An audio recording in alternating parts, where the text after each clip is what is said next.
ত্রয়ী বিরক্ত হলো। মাত্রই সে এলো রান্নাঘর থেকে, এখন আবার রান্নাঘরে গিয়ে কফি বানাতে হবে। তবে সে মুখে প্রকাশ করলো না কিছুই। শিষ্যকে না বলা সাহস তার নেই। লোকটা যা ভয়ঙ্কর। ফোঁস করে একটা নিঃশ্বাস ফেলল মেয়েটা। কিছুটা সময় নিয়ে কফি বানাতে গিয়ে দাঁড়ালো শিষ্যের কক্ষের অভিমুখে। দরজাটা হালকা ফাঁক করা, তবুও ত্রয়ী হাত উঁচিয়ে দরজায় টোকা দিল। গলা বাড়িয়ে বলল, আসবো? ত্রয়ী দরজা ঠেলে ভিতরে ঢুকলো। বিছানার দিকে নজর দিতেই চোখ পড়ল শিষ্যকে। লোকটা ফের তখনকার মতো উদুম শরীরে আধশোয়া হয়ে বসে রয়েছে বিছানায়। মেয়েটা এগিয়ে গিয়ে দাঁড়ালো বিছানার পাশে। কফির মগটা বাড়িয়ে দিয়ে কিছুটা ইতস্তত করে শুধায়, এভাবে একটা মেয়ের সামনে বারবার পোশাক খুলে শরীর প্রদর্শন করছেন, লজ্জা লাগছে না আপনার? শিষ্য কফির মগটা নিতে নিতে জবাব দিল, আমার লাজ লজ্জা ছোটবেলা থেকে একটু কম। স্কুল কলেজে পড়াকালীন মেয়েরাও তাই বলতো। ত্রয়ী অবাক হলো, চোখ বড় বড় করে শুধালো, আপনি স্কুল কলেজে থাকতেও খালি গায়ে হতেন, তাও মেয়েদের সামনে? খেলতে গেলে হতাম। ত্রয়ী নাক মুখ কুচকালো। খুব বেশি না ভেবেই ফট করে বলল, যে ছেলেরা পরনারীর সামনে স্বাচ্ছন্দ্যে খালি গায়ে হতে পারে, সেই ছেলেদের আমি দুই চোখে দেখতে পারি না। এমন ছেলেদের আমি কখনোই বিয়ে করব না। শীর্ষ চোখ ছোট ছোট করে তাকালো ত্রয়ীর দিকে, কপাল কুঁচকে বলল, তোকে বিয়ে করতে বলেছে কে? আমি কি একবারও বলেছি আমাকে তোকে বিয়ে করতে হবে? ত্রয়ী থতমত খেল। কি বলতে মুখ ফুসকে সে কি বলে ফেলেছে একদমই বুঝতে পারেনি। এখন নিজেরই লজ্জা লাগছে। শিষ্য তাকে কি ভাবছে কে জানে। মেয়েটা আমতা আমতা শুরু করলো। শিষ্য নজর সরালো তার দিক থেকে। কফির মগে চুমুক বসাতে বসাতে বলল, তুই নিশ্চিত থাক, তোর মতো গাধের প্রতি আমার কোনো ইন্টারেস্ট নেই। আমি অন্তত তোকে বিয়ে করব না। ত্রয়ী অপমানিত বোধ করলো। সে মোটেই গাধা গাধি নয়, ওই যে একটু ভীতু এবং স্বল্পভাষী। তবে শিষ্যকে বিয়ে করার ইচ্ছে তার নেই। পৃথিবীতে কি পুরুষ মানুষের অভাব পড়েছে যে একে বিয়ে করতে হবে? প্রয়োজনে অবিবাহিত থাকবে, তবু তো লজ্জাহীন রুক্ষ স্বভাবে নিরামিষ এই অভদ্র লোকটাকে সে বিয়ে করবে না। ত্রয়ী মনে মনে ভেজকি কাটল, তবে কথা বাড়ালো না আর। পিছন ঘুরে পা বাড়ালো চলে যাওয়ার উদ্দেশ্যে। তবে 2 কদম সে সামনে যেতেই পিছু ডাকলো শিষ্য। কোথায় যাচ্ছিস? ত্রয়ী পিছন ঘুরল, দৃষ্টি মেঝেতে নিবদ্ধ রেখে বলল, রুমে যাচ্ছিলাম। কেন, কিছু বলবেন? শিষ্য ঘাড় ঘুরিয়ে বিছানার পাশে টেবিলের উপর রাখা ফার্স্ট এড বক্সটার দিকে ইশারা করলো। ঠান্ডা কণ্ঠে বলল, শুকিয়ে যাওয়া যে ক্ষত তুই তাজা করেছিস, এখন সেই ক্ষতয় মলম লাগা। মানে? শীর্ষ নিজের পেটের ক্ষত স্থানটার দিকে আঙুল তাক করে বলল, তখন খামচা ধরে রক্ত বেরিয়েছে, পরিষ্কার করে ওষুধ লাগিয়ে দে। ত্রয়ী অবাক হলো। এই লোক সন্ধ্যায় এই ক্ষত নিয়ে না কত বড় বড় কথা বলল। সে যখন জিজ্ঞাসা করলো ব্যথা হচ্ছে কিনা, তখন না বলল ব্যথায় চরম উপভোগ। আবার রক্ত বের হওয়াও কথা বলতেও বলেছিল কুলুষিত রক্ত বেরিয়ে যাওয়াই নাকি ভালো। তারপর যখন সে ওই ক্ষত স্থানটা একটু ছুঁয়ে দিতে উদ্যত হয়েছিল, তখন তো বেশ বড় গলায় বলেছিল তাকে ছুলে নাকি জ্বলে পড়ে যাবে। তাহলে এখন ছুলে জ্বলে পড়ে যাবে না? ত্রয়ী এক পলক তাকালো শিষ্যর দিকে, পরপর অবাক চোখ নামিয়ে বলল, আপনি তো তখন বলেছিলেন ব্যথাই ভালো। তাছাড়া আপনি এটাও বলেছিলেন আপনাকে ছুলে নাকি আমি জ্বলে পড়ে যাব। এরপরেও কি আপনাকে ছোঁয়াটা ঠিক হবে আমার? শিষ্য হাতের কফির মগটা রাখলো টেবিলে, থমথমে কণ্ঠে বলল, এত কথা তো তোর থেকে আমি শুনতে চাইনি। আমার শুকিয়ে যাওয়া ক্ষতস্থান যখন তুই তাজা করেছিস, তখন এর চিকিৎসাও তোকেই করতে হবে। তাতে যদি তুই ঝরে পড়ে যাস তো যাবি, কিন্তু এই ক্ষতে মলম না লেগে তুই এই কক্ষ থেকে এক পাও নড়তে পারবি না। ত্রয়ীর রাগ লাগলো, চিল্লিয়ে বলতে ইচ্ছে হলো, আপনার ওই ক্ষতস্থান মোটেও শুকনো ছিল না। আমি সন্ধ্যায়ও দেখেছি ওটা তাজা ছিল। আমি কোনো শুকনো ক্ষতস্থানকে তাজা করিনি। মনে মনে এতগুলো কথা বললেও মুখে বলার সাহস হলো না মেয়েটার। এ কথা বললে আবার না শিষ্য বলে, তুই আমার তাজা ক্ষতস্থানকে আঘাত করে ভর্তা করে দিয়েছিস, রক্ত বের করেছিস। এই অপরাধে তোকে আমি জেলে দেব। তখন কি করবে মেয়েটা? কিন্তু এই ক্ষতের চিকিৎসাও বা সে কিভাবে করবে? লোকটাকে উদম শরীরে দেখলে তার ভিতরে অস্বস্তি অনুভব হচ্ছে। এখন আবার সেই উদম শরীরকে ছুঁয়েও দিতে হবে। ত্রয়ীকে চুপচাপ দাঁড়িয়ে থাকতে দেখে কপাল কুঁচকালো শিষ্য। ধমকে বলল, কি হলো, এখনো দাঁড়িয়ে আছিস কেন? তাড়াতাড়ি কাজ শুরু কর। ফোঁস করে একটা নিঃশ্বাস ছাড়ল ত্রয়ী। ফার্স্ট এড বক্সটা নিয়ে বসলো শিষ্যর পাশে। আলতোভাবে ঔষধ লাগাতে শুরু করলো ক্ষতস্থানে। তবে একটু ওষুধ ছোঁয়াতেই চোখ মুখ খিচে বন্ধ করে নিল মেয়েটা। আবার একটু সময় নিয়ে ওষুধ লাগাচ্ছিল। শিষ্য ভুরু কুঁচকালো, চোখ ছোট ছোট করে বলল, ওভাবে নাক মুখ কুচকাচ্ছিস কেন? না মানে, আপনি ব্যথা পাচ্ছেন না? ঔষধ লাগতেই স্থানটা জ্বলে উঠছে না? তা চলে উঠলে আমার উঠছে, তাতে তোর কি? তুই নাক মুখ কুচকাচ্ছিস কেন? ওই আর কি, এমনি। ত্রয়ী আবারও মনোযোগ দিল ক্ষত স্থানে ঔষধ লাগাতে। শিষ্যের দৃষ্টি শীতল হলো। কেমন অদ্ভুত এক প্রশান্তি হানা দিল তার হৃদয় জুড়ে। দৃষ্টি স্থির হলো ত্রয়ীর দিকে। সে তাকাতে চাইছে না এই মেয়েটার দিকে, তবুও কেন যেন চোখ ফেরাতে পারছে না। বেহায়া চোখ দুটো তার আদেশের অবাধ্য হয়ে দেখছে ত্রয়ীকে। মেয়েটা কিছুটা সময় নিয়ে ঔষধ লাগিয়ে উঠে দাঁড়ালো। নরম কণ্ঠে বলল, ওষুধ লাগানো শেষ, আমি তাহলে এখন আসছি। এখন শীর্ষ প্রতি উত্তরে কিছু বলল না। ত্রয়ী দাঁড়িয়ে রইল কিঞ্চিত সময় নিয়ে, অতপর বেরিয়ে গেল কক্ষ ছেড়ে। শীর্ষ চেয়ে রইল তার গমন পথে। এই মেয়েটার জন্য তার হৃদয়ে কিছু হচ্ছে, কোনো সুখকর অনুভূতির উদয় ঘটেছে। শীর্ষ চাইছে নিজেকে দমিয়ে রাখতে, কিন্তু পারছে না। তপ্ত নিঃশ্বাস ফেল সে। দৃষ্টি নামিয়ে পেটের ক্ষতস্থানের দিকে তাকাতেই চোখ মুখ শক্ত হয়ে উঠল। এই আঘাতটা ক্লাবে মারামারির সময় লেগেছিল। ওই কাইসারটা নির্ঘাত হাতে ধারালা কিছু নিয়ে এসেছিল। তখন মারামারিতে এত কিছু খেয়াল করা হয়নি। তারপর আবার হঠাৎ পুলিশ চলে আসায় তাড়াহুড়ো করে পালিয়ে আসতে হয়েছিল। কিন্তু ওই কাইসার শুধু একবার শিষ্যের হাতে পড়ুক, ওকে ওই আঘাতের মূল সুদে আসলে তুলে নেবে। রাত বাড়ার সাথে সাথে রবির পাগলামি বেড়েছে। তখন পার্টিতে বেহুশ হারানোর পর সবাই ভেবেছিল তারা বেঁচেছে, কিন্তু না, মাঝ রাস্তায় আবার হুঁশ ফিরে পাগলামি শুরু করেছে সে। তাই এই অবস্থায় তাকে আর বাড়িতে পৌঁছে দেয়নি আলভি এবং নয়ন, নিয়ে এসেছে শিষ্যের ফ্ল্যাটে। রবির বাবা এমনিই যা বদমেজাজি মানুষ, ছেলে মদ খেয়ে মাতাল হয়েছে দেখলে নির্ঘাত রামদা তুলে ছুটে আসবেন কোপাতে। এমনিই লোকটা নাকি প্রথম জীবনে কসাই ছিলেন। এই অবস্থায় রবিকে বাড়িতে নিলে রবি তো মরবেই মরবেই, সাথে নয়ন আর আলভিকেও প্রাণ হারাতে হবে অকালে। নয়ন ফ্ল্যাটে ঢুকেই এক গ্লাস লেবুর শরবত এনে ধরল রবির সামনে, অতপর বলল, এটা দেখে নিন স্যার। রবি নিল না গ্লাসটা। একটু গন্ধ সঙ্গে নাক মুখ কুচকে বলল, কি এটা? নিশ্চয় বিষ। তোরা আমাকে বিষ খাইয়ে মেরে ফেলতে চাইছিস? কি ভয়ঙ্কর লোক তোরা! তোদের নামে আমি মামলা করব। তা না হয় করবেন, আগে এটা খেয়ে তো নিন। না, খাবো না, কিছুতেই খাবো না। আলভি এগিয়ে এলো, গ্লাসটা রবির মুখের সামনে ধরে বলল, আল্লাহর অস্তে খেয়ে নে ভাই, আমাদের একটু উদ্ধার কর। কেন তোদের ধরছে যে সে উদ্ধার করতে হবে? আলভি অধৈর্য হলো। রবিকে চেপে ধরে সে খাওয়াতে নিল শরবতটা। রবিও ফুঁসে উঠল।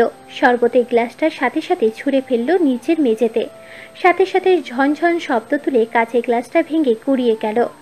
আলভির মেজাজ বিগড়ালো। খ্যাপাটে কণ্ঠে সে বলল, শালা তোরে তো আমি আজ। পুরো কথাটা শেষ করার আগেই রবি মোবাইলটা বেজে উঠল। পকেট থেকে মোবাইলটা বের করলো সে। স্ক্রিনে জলজল করছে বাবা নামটা। এত রাত হলো তবুও ছেলে বাড়িতে ফেরেনি, তাই হয়তো কল করেছে। রবি কলটা রিসিভ করলো, কানের কাছে মোবাইলটা ধরে বলল, হ্যালো রাশেদ সাহেব, কেমন আছেন? আপনার বউ কেমন আছে?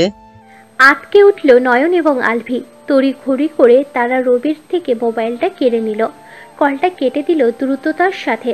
শেষ পর্যন্ত বাপকে বলছি, ভাই, এই ছেলে যা শুরু করেছে, আজ তাদের না মেরে বোধ হয় শান্তি হবে না। রৌদ্রজল সুন্দর দিন। আকাশের সোনালি সূর্যটা আজ বেশ উজ্জ্বল রূপেই ধরা দিয়েছে। জানালা গলিয়ে সূর্যের আলো চোখে পড়তেই নড়ে চড়ে উঠল রবি। শরীরের উপর ভারী কিছু অনুভব করলো।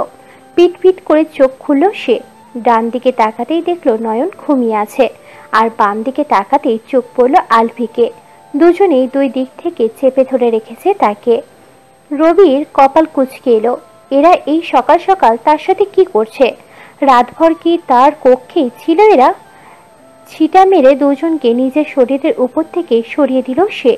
আকস্মিক আক্রমণে হকচকিয়ে উঠল নয়ন এবং আলভি। ঘুম থেকে ধরফরিয়ে উঠে বসল বিছানায়। নয়ন হড়বড় করে বলল, কি হয়েছে? কে মেরেছে? আলভিও হঠাৎ ঘুম ভাঙায় আতঙ্কিত হয়ে পড়েছে বেশ। এলোমেলো দৃষ্টি ফেলে সে বলল, কই মেরেছে? কোনো লাশ তো দেখছি না। রবি বিরক্ত হলো। বিছানা ছেড়ে উঠতে গিয়ে অনুভব করলো তার মাথার পিছনের দিকে বেশ ব্যথা, তাছাড়া মাথাটাও বেশ ভারী ভারী লাগছে। রবি মাথাটা চেপে ধরলো। ব্যথায় নাক মুখ কুঁচকে পড়ল। মাথায় এত ব্যথা কেন? ধীরে ধীরে উঠে বসলো রবি। মাথার পিছনের দিকে হাত দিয়ে বসলো। পিছনের দিকটা ফুলে উঠেছে। রবির চোখে মুখে কঠিন ভাব ফুটিয়ে তুলল। তেতে উঠে বলল, এই তোর আমার সাথে কি করছিস? আমার মাথা পিছনের দিকটা খুলছে কেন? নয়ন এবং আলভি আগের থেকে স্বাভাবিক হলো কিছুটা। কোথাও কেউ মরেনি দেখে স্বস্তির নিঃশ্বাস ফেলল তারা। নয়ন রবির দিকে তাকিয়ে বলল, আপনার চাচি আপনাকে গতকাল রাতে ধাক্কা মেরে ফেলে দিয়েছিল, তখন ব্যথা পেয়ে ফুলে উঠেছে বোধহয়। রবি পাশ ফিরে তাকালো নয়নের দিকে, কপাল কুঁচকে শুধালো, কোন চাচি? আর তোরা দুইটা আমার রুমে কি করছিস? কাল বাড়িতে ফিরিসনি তোরা? আলভি বিরক্তি ভরা কণ্ঠে জবাব দিল, শুধু আমরা না, কাল তুই ওই বাড়িতে ফিরিসনি। আমরা সবাই শিষ্যের ফ্ল্যাটে আছি। রবি আশেপাশে তাকালো। চোখ দুটো বড় বড় হয়ে গেল তার। কাল রাতে বাড়িতে না ফিরে সে এখানে ছিল, কিন্তু কেন ছিল? রবির মস্তিষ্ক চাপ প্রয়োগ করলো। গতকাল তারা সরোয়ার চৌধুরীর বাড়িতে গিয়েছিল। সেখানে পার্টি ছিল। সে এক গ্লাস পানীয় পান করেছিল। তারপর সিঁড়ির কাছে গিয়েছিল উপরে ওঠার জন্য। এরপর আর কিছু মনে নেই। এরপর কি হয়েছিল তার মনে পড়ছে না কেন? রবি আবারও কিছুটা সময় নিয়ে সবটা মনে করার চেষ্টা করলো। সে ব্যর্থ হয়ে তাকালো আলভির দিকে। অসহায় কণ্ঠে বলল, আমরা কাল বাড়ি ফিরিনি কেন? আমার কিছু মনে পড়ছে না কেন? আলভি দাঁতে দাঁত চেপে জবাব দিল, কারণ কাল তুই মাল খেয়ে টাল হয়ে পড়েছিলি শালা, আর তোর জন্যই আমরাও বাড়ি যেতে পারিনি। মাল খেয়েছিলাম? ওই পার্টিতে যে পানিটা খেয়েছিলি ওটাই বিদেশি লাল পানি ছিল। ও, তাহলে আমাকে বাড়িতে না নিয়ে এখানে এনেই ভালো করেছিস, নয়তো আমার বাপ জানতে পারলে আমাকে কালই কবর দিয়ে দিত। নয়ন বিছানার পাশের টেবিল থেকে রবির মোবাইলটা তুলে বাড়িয়ে দিল তার দিকে। অতঃপর বলল, আপনার বাবা কাল কল করেছিল স্যার। আপনি কল রিসিভ করে তাকে ভাই ডেকেছিলেন। সেই থেকে সে আপনার জন্য রামদা নিয়ে অপেক্ষা করছে। আপনার বোন মেসেজ করেছে, চেক করে দেখুন। রামদা সহ ছবিও পাঠিয়েছে বোধহয়। ওপর থেকে মেসেজটা পড়তে পারলেও ছবিটা দেখতে পারেননি। রবি আটকে উঠল। পরপর শুকনো ঢুক গিলল কয়েকটা। তার বাবা তার জন্য রামদা নিয়ে বসে আছে। আজ বাড়িতে গেলে তার আর বেঁচে ফিরতে হবে না। না, সে এখন বাড়িতে ফিরবে না, কিছুতেই না। আগে জীবন বাঁচানো, তারপর অন্য কিছু। শহর জুড়ে কোলাহলের ঘনঘটা। ত্রয়ী আর রিমা কেবলই কলেজে এসে পৌঁছেছে। বাড়ির গাড়িতে রিমা প্রতিদিন কলেজে আসে। আগের দিন ত্রয়ীকে আনবে না বলে আগে আগে চলে এসেছিল। তাছাড়া শিষ্য ত্রয়ীকে নিয়ে আসতে রাজি হয়েছিল বলে কিছু বলেনি আব্দুর রহমান খান। কিন্তু আজ রিমার গাড়িতে বসার আগেই তিনি ত্রয়ীকে গাড়িতে বসিয়ে দিয়েছেন। বিষয়টি রিমা ভালো না লাগলেও বাবার মুখের উপর বলতে পারেনি কিছুই। ফলস্বরূপ ত্রয়ীর সাথে আসতে হয়েছে কলেজে। কলেজের সামনে গাড়ি থামতে রিমা গাড়ি থেকে নেমে পড়ল। ত্রয়ীকে ফেলে রেখে হনহন করে ঢুকলো সে কলেজের মধ্যে। ত্রয়ী তাকে পিছন থেকে ডাকতে গিয়েও আটকে গেল। এই কয়েকদিনে সে বেশ ভালোভাবেই বুঝে গিয়েছে এই মেয়েটা তাকে পছন্দ করে না। কিন্তু কেন পছন্দ করে না সে কারণ অজানা। সে কি কিছু করেছে? কিন্তু তাদের বাড়িতে সে এসেছেই বা কয়েকদিন, যে এর মধ্যে কিছু করবে? ত্রয়ীর বার কয়েক তাকে অপছন্দ করার কারণ জিজ্ঞাসা করতে কেউ করতে পারেনি। এই বাড়িতে আসার পর থেকে এখনো পর্যন্ত রিমা তার সাথে তেমন কথা বলেনি। দেখলে কেমন এড়িয়ে চলে, চোখ মুখ কুঁচকে ফেলে। তাই তাকে আগ বাড়িয়ে কিছু জিজ্ঞাসা করারও সাহস করে উঠতে পারেনি ত্রয়ী। আবার যদি রেগে যায়? ত্রয়ী আস্তে ধীরে গাড়ি থেকে নামলো। আশেপাশে নজর বুলিয়ে আড়ষ্ট ভঙ্গিতে ঢুকলো কলেজের ভিতরে। চারিদিকে শিক্ষার্থীরা ছড়িয়ে ছিটিয়ে বসে রয়েছে। কেউ কেউ মাঠের সবুজ ঘাসের উপর বসে আড্ডা দিচ্ছে, কেউ দাঁড়িয়ে রয়েছে, কেউ আবার তার মতোই কেবল এসেছে। ত্রয়ীর এদিক ওদিক তাকাতে তাকাতে হঠাৎই নজর গেল অদূরে একটা বকুল গাছের দিকে। সে গাছের নিচে জনা কয়েক ছেলে দাঁড়িয়ে রয়েছে, নিজেদের মধ্যে আলোচনা করছে কিছু নিয়ে। তাদের মধ্যে একজনের দিকে ত্রয়ীর দৃষ্টি স্থির হলো। ওটা শিষ্য না? হ্যাঁ, শিষ্যই তো। তার দিকে তাকিয়ে তাকিয়ে পাশের ছেলেটাকে কিছু বলছে। ভুরু যুগল কুঁচকে এলো মেয়েটার। এই লোক এখানে কি করছে? সকাল সকাল তো কি জরুরি কাজ আছে বলে তাড়াহুড়ো করে বেরিয়ে এলো। এইটা জরুরি কাজ? ত্রয়ী শিষ্যর দিকে দৃষ্টি দিয়ে হাঁটতে হাঁটতে সামনের দিকে আর খেয়াল করেনি। সামনে থেকে হঠাৎ তার মুখোমুখি কেউ চলে আসতেই টনক নড়ল, হকচকিয়ে উঠল, সাথে সাথে সাথে সাথে ছিটকে দূরে সরে এলো। সময় ব্যয় না করে একটুর জন্য সামনের ব্যক্তির সাথে ধাক্কাটা লাগেনি। ত্রয়ী চোখ তুলে তাকালো। সামনের ব্যক্তিকে দেখে অপ্রস্তুত হলো সে।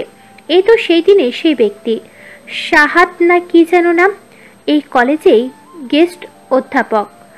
ত্রয়ী এলোমেলো দৃষ্টি ফেলল, আমতামতা করে বলল, দুঃখিত, আমি আসলে অন্যদিকে খেয়াল করতে গিয়ে এদিকটা খেয়াল করিনি। শাহেদ আলতো হাসল, অভয় দিয়ে বলল, ইটস ওকে। তা কেমন আছো তুমি? আলহামদুলিল্লাহ ভালো, আপনি? আলহামদুলিল্লাহ আমিও ভালো। আজ একাই এসেছো?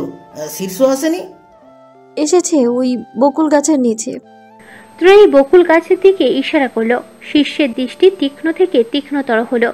বুকের ভিতরটা কেমন জ্বলে উঠল। রবি আলপি নয়নকে নিয়ে সে এখানে এসেছিল একটা কাজে। ক্লাবে দুই দলের মধ্যে কয়েকদিনের ভিতরে একটি ক্রিকেট খেলার আয়োজন করতে চাইছিল তারা।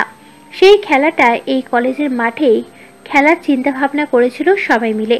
সেই বিষয়ে কলেজের কর্তৃপক্ষের সাথে একটু কথা বলতে এসেছিল, কিন্তু এখানে এসে তো অন্য কিছুই দেখেছে। শিষ্য লম্বা লম্বা পা ফেলে এগিয়ে এলো ত্রয়ীর নিকট। শাহেদ শিষ্যকে দেখেই অশ্রুই হাসি ফুটিয়ে বলল, কি রে শীর্ষ, কেমন আছিস? শিষ্য জবাব দিল না কোনো। শাহাদের দিকে তীক্ষ্ণ দৃষ্টিতে এক পলক তাকালো, তাকিয়ে খপ করে ধরল ত্রয়ীর এক হাত, টেনে অন্যদিকে নিয়ে যেতে যেতে বলল, কলেজে আসতে না আসতেই সবার সাথে খাতির পাতানো শুরু করে দিয়েছিস? সাদের সাথে এত কথা কিসের তোর? ত্রয়ী দৃষ্টি নত করলো, মিনমিনে কণ্ঠে জবাব দিল, না মানে উনি তো আমার স্যার। এইটুকু বলতেই মেয়েটাকে থামিয়ে দিল শিষ্য। কপাল কুঁচকে বলল, ওটা স্যার না, সার হবে, লুচুর স্বর একটা। মেয়ে মানুষ দেখলেই শুধু গল্প জুড়ে দিতে মন চায়। তেমনটাও না, ওনার কোনো দোষ নেই, আমি ওনার সামনে গিয়ে পড়েছিলাম।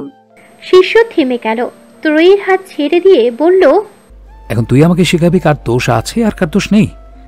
ঠিক তা না, আপনি বললেন না তিনি লুচু, কিন্তু আমার সাথে তো তিনি তেমন কোনো ব্যবহারই করেননি।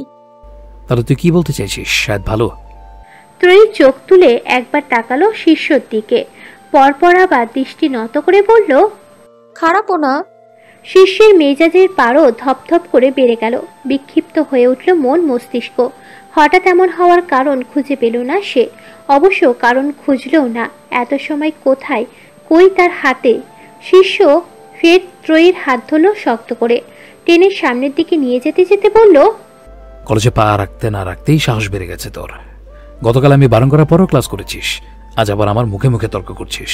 কাল বলেছিলাম তোকে এখানে আর পড়াবো না, কিন্তু পরবর্তীতে বিভিন্ন ঝামেলায় ঝামেলায় আর তা নিয়ে আর মাথা ঘামানো হয়নি। আজ তো মনে হচ্ছে তোকে একদমই পড়ানো উচিত না, তা হোক এখানে বা অন্য কোথাও। ত্রয়ী আটকে উঠল, তাকে পড়ানো উচিত না? তার মানে কি তার পড়াশোনা বন্ধ করে দেওয়া হবে?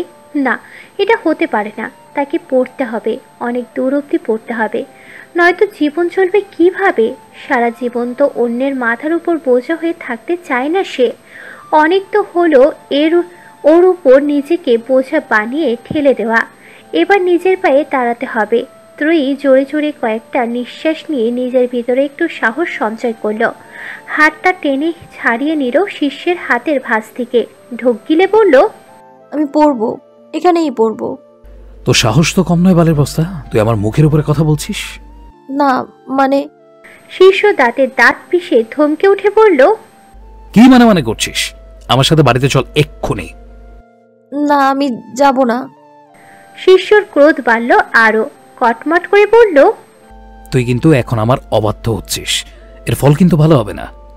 ত্রয়ী শুকনো ঢোক গিল, কাঁদো কাঁদো হয়ে বলল, আপনি আমার সাথে এমন কেন করছেন?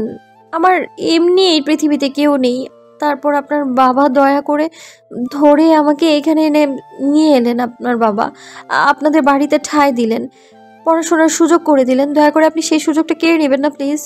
প্রথম বাক্যটির অর্থাৎ আপনি আমার সাথে এমন কেন করছেন, এই বাক্যটি কানে বাজল শিষ্যর।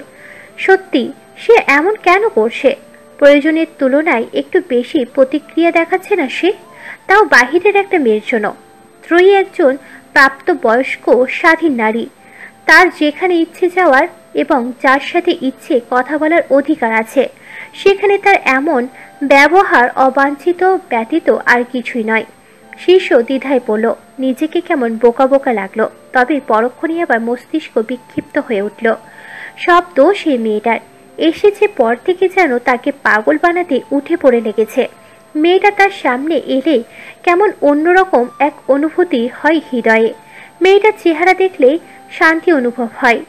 এমনটা তো হওয়ার কথা নয়, আগে কখনো হয়নি। তাহলে এই মেয়েটার ক্ষেত্রে কেন হবে? শিষ্যের সব রাগ গিয়ে পড়ল ত্রয়ীর উপরে। ফুঁসে উঠল সে, শাসিয়ে বলল, তুই আর আমার সাথে কথা বলবি না বালের বস্তা। আমার সামনেও আসবি না, তোর মুখ যেন আমি না দেখি, তাহলে কিন্তু খুব খারাপ হবে। কথাগুলো বলে আর এক দণ্ডও দাঁড়ালো না শিষ্য, হনহন করে চলে গেল। এতক্ষণে যেন হাঁপ ছেড়ে বাঁচল ত্রয়ী। যাক, লোকটা অবশেষে বিদায় হয়েছে। আর যাওয়ার আগে কি বলে গেল? তার সাথে যেন কথা না বলে, তার সামনে যেন না যায়। ঠিক আছে, ত্রয়ী তাই করবে। এমনিও ওই লোকটার সাথে কথা বলার বা তার সামনে যাওয়ার কোনো ইচ্ছেই নেই মেয়েটার।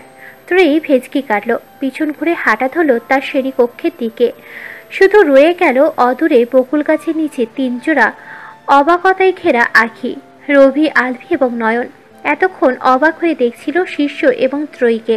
তবে শিষ্যর চোখে মুখে রাগের আভাস লক্ষ্য করে এই দিকটায় আসার সাহস করেনি তারা। এতক্ষণ পরে অবাক সুরেই আলভি শুধালো, মেয়েটা কে রে? রবি জবাব দিল, কে জানে, তুইও যেখানে আমিও সেখানে। নয়ন কিছুটা ভাবুক ভঙ্গিতে আলভিকে বলল, আপনার নানি নয় তো স্যার? আলভি কটমট করে তাকালো নয়নের দিকে, চিবিয়ে চিবিয়ে বলল, আমার নানি এখানে আসবে কোথা থেকে হতচ্ছাড়া? তিনি তো আরও বহু বছর পূর্বেই উপরে টিকিট কেটেছে। আরে সেই নানি নয়, কাল শিশু স্যার দুপুরের ফ্লাইট থেকে চলে আসার সময় আপনার আরেক নানির কথা বলে এলো না, সে নয় তো? রবি এবং আলভি তাকালো ত্রয়ীর গমন পথের দিকে। একযোগে বলল, হতেও পারে। গোধূলি লগ্ন, আকাশের উজ্জ্বল সূর্যটা রক্তিম আকার ধারণ করে ঢলে পড়েছে একদিকে। পাখিরা নিজেদের সারাদিনের খাবারের খোঁজে বিরতি দিয়ে তারা লাগিয়েছে নীরের ফেরার। ত্রয়ী ছাদ থেকে সবার জামা কাপড় তুলে সিঁড়ি বেয়ে নামছিল নিচের দিকে। হঠাৎ তার চোখ পড়ল শীর্ষর দিকে। সিঁড়ির দিকেই এসেছে লোকটা, হয়তো উপরে তার নিজের কক্ষে যাবে। ত্রয়ী তৎক্ষণাৎ জামা কাপড় দিয়ে নিজের মুখটা ঢেকে নিল। সিঁড়ির এক পাশ ঘেঁষে তারা হুড়ো করে নেমে গেল নিচে। শিষ্যের ভুরুযুগল কুঁচকে এলো। তীক্ষ্ণ দৃষ্টিতে সে তাকালো ত্রয়ীর দিকে। মেয়েটা তাকে দেখে এভাবে পালিয়ে গেল কেন? কোনোভাবে তাকে ইগনোর করলো না তো? রাত খুব বেশি নয়। ঘড়ির কাঁটা টিকটিক ধ্বনি তুলে জানান দিচ্ছে রাত কেবল 9টা। খানবাড়ির সবাই এই মুহূর্তে রাতের খাবার খেতে বসেছে খাবার টেবিলে। শিষ্য সচরাচর দেরি করে বাড়িতে ফেরায় রাতের খাবার সবার সাথে না খেলেও আজ আছে। আজ সন্ধ্যায় বাড়ি ফেরার পর বাহিরে বের হয়নি। ত্রয়ী খাবার টেবিলের এক কোণে বসেছে, মুখ ঢেকে ঢেকে খাবার খাচ্ছে, যেন কেউ তাকে খাবার খেতে দেখে নিলে মহাভারত অসত্য হয়ে যাবে। শিষ্য খেতে খেতেই ভুরু কুঁচকাল। মেয়েটা তখন সিঁড়ি থেকে নামার সময় মুখ ঢাকলো, এখন আবার মুখ ঢেকে খাবার খাচ্ছে। এইভাবে কি তার থেকে নিজেকে আড়াল করার জন্য করছে মেয়েটা? তাকে ইগনোর করছে? রাত কিছুটা গভীর, চারিদিকটা নীরব নিস্তব্ধ হয়ে পড়তে শুরু করেছে ধীরে ধীরে। দিনের ন্যায় শহর জুড়ে আর কোলাহলের শব্দ শোনা যাচ্ছে না। ত্রয়ী সকালের খাওয়া দাওয়া শেষে রান্নাঘরের সবকিছু গুছিয়ে রাখছিল একা একা। তখনই রান্নাঘরের দ্বারে গোড়ায় এসে দাঁড়ালো শিষ্য। থমথমে কণ্ঠে বলল, একটা কফি বানিয়ে দে তো বালের বস্তা। হঠাৎ শিষ্যর কণ্ঠস্বর শুনে কিছুটা চমকালো ত্রয়ী। তাড়াহুড়ো করে গলার ওড়নাটা মাথায় চড়ালো, ঘোমটার মতো দিয়ে মুখটা ঢেকে লেগে পড়ল কফি বানাতে। শিষ্য কপাল কুঁচকালো, গম্ভীর কণ্ঠে শুধালো, এভাবে নতুন বউয়ের মতো ঘুমটা দিয়েছিস কেন? সমস্যা কি তোর? ত্রয়ী কোনো উত্তর দিল না, চুপচাপ কফি বানাচ্ছে সে। শিষ্যের কুচকানো ভুরুযুগল আরো কুচকে এলো, কিছুটা রুট স্বরে ফের শুধালো, কি হলো, কথার উত্তর দিচ্ছিস না কেন? ত্রয়ী এবারও কোনো উত্তর দিল না, আস্তে ধীরে কফিটা বানিয়ে রাখলো চুলার পাশে। না, সে কফির মগটা শিষ্যর হাতে তুলে দিল, আর না কোনো কথা বলল। মুখ বন্ধ রেখে মাথায় ঘোমটাটা অব্যাহত রেখেই সে শিষ্যকে পাশ কাটিয়ে বেরিয়ে এলো রান্নাঘর থেকে। চঞ্চল পায়ে ছুটল নিজের কক্ষের দিকে। শিষ্য হতবাক হয়ে পড়ল। পর মুহূর্তেই তার চোখ মুখ শক্ত হয়ে উঠল ফের। বয়সে ছোট একটা মেয়ে কিনা তাকে ইগনোর করছে, এত বড় সাহসের! দাঁতে দাঁত চাপল শিষ্য, বিড়বিড়িয়ে বলল, তোকে আমি পরে দেখে নিব বালির বস্তা। শিষ্য আর কফিটা খেলো না, ধরলও না হাত দিয়ে। রাগে গজগজ করতে করতে পা বাড়ালো নিজের কক্ষের দিকে। আকাশের সূর্যটা উজ্জ্বল হতে শুরু করেছে একটু একটু করে। রাতে নীরব হয়ে পড়া জনসাধারণ ছুটতে শুরু করেছে জীবিকা নির্বাহের তাগিদে। ত্রয়ী তৈরি হয়ে গৃহের বাহিরে এলো কলেজে যাবে বলে। গাড়ির সামনে যেতেই মেয়েটার চোখ পড়ল শিষ্যকে। গাড়ির সাথে হেলান দিয়ে দাঁড়িয়ে আছে, তীক্ষ্ণ দৃষ্টিতে তাকিয়ে আছে তার দিকেই চেয়ে। ত্রয়ী তৎক্ষণাৎ ওড়না টেনে মাথায় ঘোমটা দিল, মুখটা আড়াল করে তাকালো আশেপাশে। বাড়ির গাড়িটা দেখা যাচ্ছে না কোথাও, হয়তো রিমা তাকে নেবে না বলে আগে আগে বেরিয়ে গাড়ি নিয়ে চলে গেছে। এখন আর তার রিস্কা ছাড়া যাওয়ার উপায় নেই। কলেজের প্রথম দিন আব্দুর রহমান খান তাকে কিছু টাকা দিয়েছিল চলার জন্য, এখন তা ভেঙে রিস্কা নিতে হবে। তপ্ত নিঃশ্বাস ফেলল ত্রয়ী। শিষ্যের পাশ কাটিয়ে হাঁটা ধরল রিস্কার খোঁজে। শিষ্যের দৃষ্টি তীক্ষ্ণ থেকে তীক্ষ্ণতর হলো, দাঁতে দাঁত পিষে পড়ল, দাঁড়া। ত্রয়ী দাঁড়ালো, তবে পিছু ঘুরে গেল না শিষ্যের নিকট। ক্রোধে শিষ্যের শরীরটা রিড়ি করে উঠল। একটা পুচকি মেয়ে, তার উপর গাধা। এই মেয়েটা নাকি গতকাল থেকে তাকে এড়িয়ে চলছে, তাকে পাত্তা দিচ্ছে না। কত বড় সাহস এই মেয়েটার! শিষ্য লম্বা লম্বা পায়ে গিয়ে দাঁড়ালো ত্রয়ীর মুখোমুখি, কটমট করে শুধালো, আমাকে এড়িয়ে চলছিস কেন? ত্রয়ী চুপ রইল, উত্তর দিল না কোনো। শিষ্য ফের ক্রোধ নিয়ে বলল, কি বলছি কথা কানে যাচ্ছে না? আমাকে এড়িয়ে চলার সাহস দিয়েছে কে তোকে? ত্রয়ী এবার ব্যাগ থেকে খাতা কলম বের করলো, তাতে কিছু একটা লিখে এগিয়ে দিল শিষ্যর দিকে। শিষ্য কপালে ভাঁজ ফেলল। ত্রয়ীর হাতে খাতাটাকে নিয়ে পড়তে শুরু করলো লেখাগুলো। খাতায় বেশ গোটা গোটা অক্ষরে লেখা। আপনি না কাল আমায় কথা বলতে বারণ করলেন, বললেন আপনার সামনে না যেতে, তাই আমি আপনার সাথে কথাও বলছি না আর মুখও দেখাচ্ছি না। শিষ্য বোকা বেনে গেল। কাল সে রাগের মাথায় কি না কি বলে নিজেই বিভিন্ন কাজের চাপে ভুলে গিয়েছিল, আর এই মেয়ে কিনা এখনো সেই কথা ধরেই বসে আছে, আর তার রাগের মাথায় বলা কথাগুলো তাকে সুদে আসলে ফেরত দিচ্ছে। শিষ্য হতবাক কণ্ঠে শুধালো, তুই এখন আমার কালকের কথা ধরে বসে আছিস? ত্রয়ী উত্তর দিল না। শিষ্যের হাত থেকে খাতা কলমটা নিয়ে তাতে আবার লিখে দিল। হ্যাঁ। একে তো মেজাজ গরম, তার উপর এই মেয়ের ঢং। শিষ্য রাগে দিশেহারা হয়ে খাতা কলম ধরে ছুঁড়ে মারল রাস্তায়। শাসিয়ে বলল, যা বলার মুখে বল, নয়তো এক থাপ্পড়ে তো সব করে দাঁত ফেলে দেব। ত্রয়ী ভীত হলো। শিষ্য যা ছেলে তাতে তাকে থাপ্পড় দিতেও পারে, একটা মেয়ে হয়ে এই রাস্তার মধ্যে গালে থাপ্পড় পড়লে মার ইজ্জত বলে তার আর কিছুই থাকবে না। তাছাড়া ওই লোকের পুরুষালী শক্ত হাতের থাপ্পড় মেয়েটা নরম গালে পড়লে সে জ্ঞান হারাতেও বোধহয় বেশি সময় নেবে না। ঢোক গিলল ত্রয়ী, মিনমিনিয়ে বলল, আবার রাগ করছেন কেন? আপনার কথাই তো রাখছি, আপনি যা যা বলেছিলেন তাই অক্ষরে অক্ষরে পালন করছি। ঘোমটা খুলে কথা বল। ত্রয়ী ঘোমটাটা খুলল, উল্টো প্রশ্ন করলো, কেন? থাপড়ানোর আগে তোর নাটক বন্ধ কর, ঘোমটা খোল বেয়াদব। শিষ্যর ধমকে ঈষৎ কেঁপে উঠল মেয়েটা। তড়িঘড়ি করে ওড়নাটা টেনে ঘোমটা সরালো। শিষ্য ভুরু কুচকালো, দাঁতে দাঁত পিষে বলল, এমনিতে তো আমার কোনো কথা শুনিস না তুই। পরশু ক্লাস না করে বাড়িতে ফিরতে বলেছিলাম, শুনেছিলি তুই? তাহলে কাল রাগের মাথায় কি বলে ফেলেছি তা শুনেছিস কেন? এটুকু বলে থামল সে, ফের রাগের মাথায় বলল, তোকে আর আমার কোনো কথা শুনতে হবে না, বুঝেছিস? ত্রয়ী উপর নিচ মাথা ঝাঁকিয়ে হ্যাঁ সূচক জবাব দিল। ফোঁস করে একটা নিঃশ্বাস ফেলল শিষ্য, থমথমে কণ্ঠে বলল, গাড়ি দোট, কলেজে পৌঁছে দিচ্ছি। ত্রয়ী যেন কথাটা শুনেও শুনল না। শিষ্যের কথাকে উপেক্ষা করে পা চালালো সামনের দিকে। ভুরু কুচকে এলো শিষ্যর। অবাক হয়ে সে বলল, ওদিকে কোথায় যাচ্ছিস? তোকে না বললাম গাড়িতে উঠতে? ত্রয়ী থমকে দাঁড়ালো, পিছন ঘুরে শুধালো, তার আগে না আপনি বললেন আপনার কোনো যেন না শুনি। নে এটা নে, এটা দিয়ে একটা টাক মেরে আমার মাথাটা ফাটিয়ে দে। তবু তোর ওই উদ্ভট কর্মকাণ্ড দিয়ে আমাকে পাগল করিস না। আমি আবার কি করলাম? না না না, তুই কিচ্ছু করিসনি, যা করার আমি করেছি, সব দোষ আমার। তোর মতো একটা গাধির সাথে কথা বলতে আসাটাই আমার ভুল হয়েছে। আমি মোটেই গাধি নই। ঠিক, তুই গাধি হতে যাবি কেন? গাধা তো গাড়িতে ওঠ। শোন, কিছু বলবেন?